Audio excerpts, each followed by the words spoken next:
صل وسلم وبارك على سيدنا محمد. وعدناكم قبل كده ان احنا لنا جولة تاني في الارض.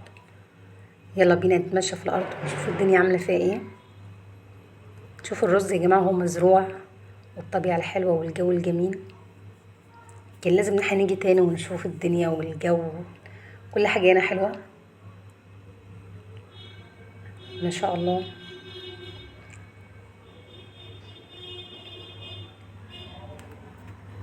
احنا كنا راجعين تاني علشان احنا ناكل جوافة، لكن الجو الجميل والزرع الحلو وان احنا نشوف طبيعة الرز والحاجات الجميلة دي، ده اللي شدنا ان احنا نقعد ونصور فيه تاني.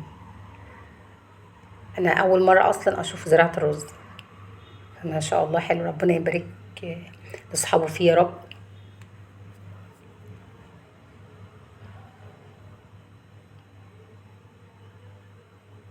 ما شاء الله يا جماعة.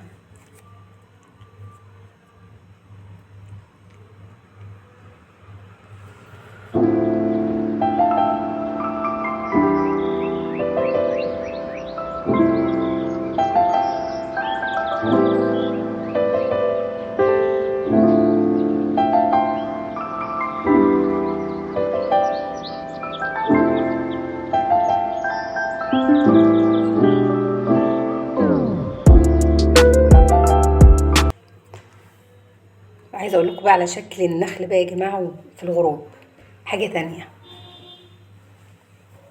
كان في ناس بتنزل لسه بلح وكده، بس انا بصراحه ما قدرتش اصورهم.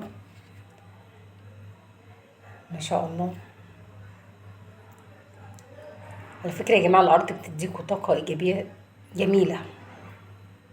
خرجوا كلكم شوفوا الارض، تمشوا. إيه لازم كده تغيير جو يا جماعه، لازم.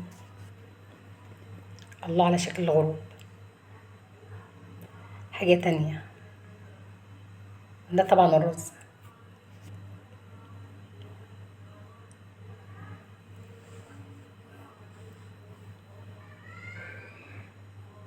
طبعا محدش عارف سعره السنه دي كام.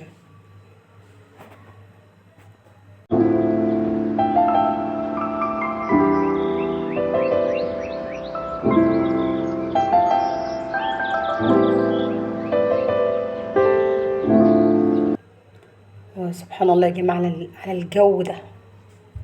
طبعا شايفين الشمس بتروح خالص، وده جو الغروب. شكل النخل جميل جدا ما شاء الله. احنا فضلنا واقفين في الارض لغايه ما خلاص الجو ضلم علينا تماما.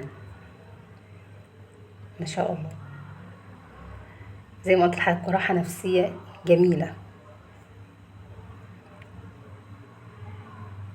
اكيد لينا جوله تاني ان شاء الله. كل سنه وانتم طيبين.